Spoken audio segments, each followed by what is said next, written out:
صباح الخير وأهلا بيكم مرة تانية في مصر بطريقة بسيطة نفهمها كلنا، وطريقة بيها نحب كلنا تاريخ مصر بلدنا الجميل.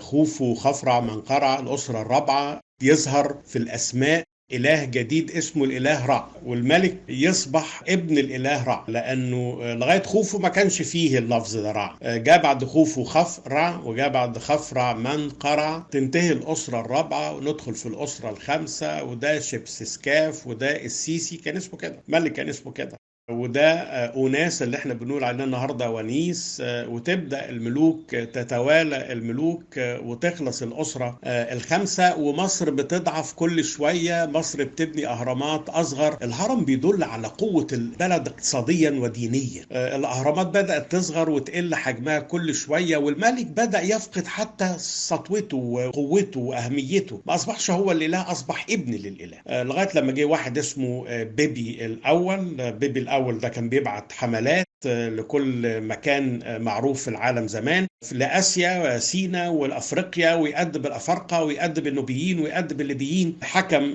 بيبي الأول، مات بيبي الأول، جه بعده بيبي الثاني. بيبي التاني ده لما بدأ يحكم كان عنده تقريبا حوالي 6 سنين 7 سنين. وازاي يسيبوا الملك يحكم وهو صغنن كده؟ القانون. مصر كانت دولة بتحترم القانون، اللي بيحكم لازم يحقق، لازم يكون في شروط 1 2 3 و7 قلنا قبل كده في فيديو سابق. وهو كان كل الشروط كان هو مستوفيها. فحكم 7 8 سنين 10 سنين كان بيحكم. مش دي المشكلة، المشكلة ان هو مات عنده 100 سنة تقريبا، يعني هو اطول فترة حكم في العالم لغايه دلوقتي. بيبي التاني هو بدأ بداية لطيفة كويسة، بس بعد ما كبر في السن وأصبح لا يسمع ولا يرى، فطبعا ساد الظلم في العالم، ساد الظلم في مصر، وسقط كل شيء، سقط كل شيء. الملك فقد سطوته على كل شيء، حصل نوع من الظلم البين على الناس كلها، لغاية أن مصر عملت أول ثورة اجتماعية في تاريخ البشر.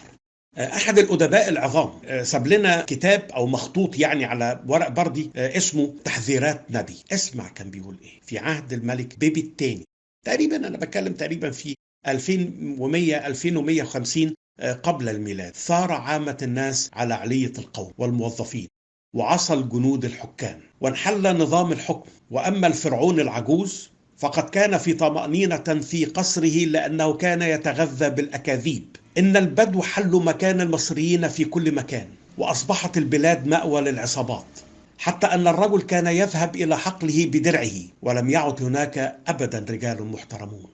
انتشر الوباء وأريق الدم. 70 أو 70 ملكا كانوا يحكمون في 70 يوما.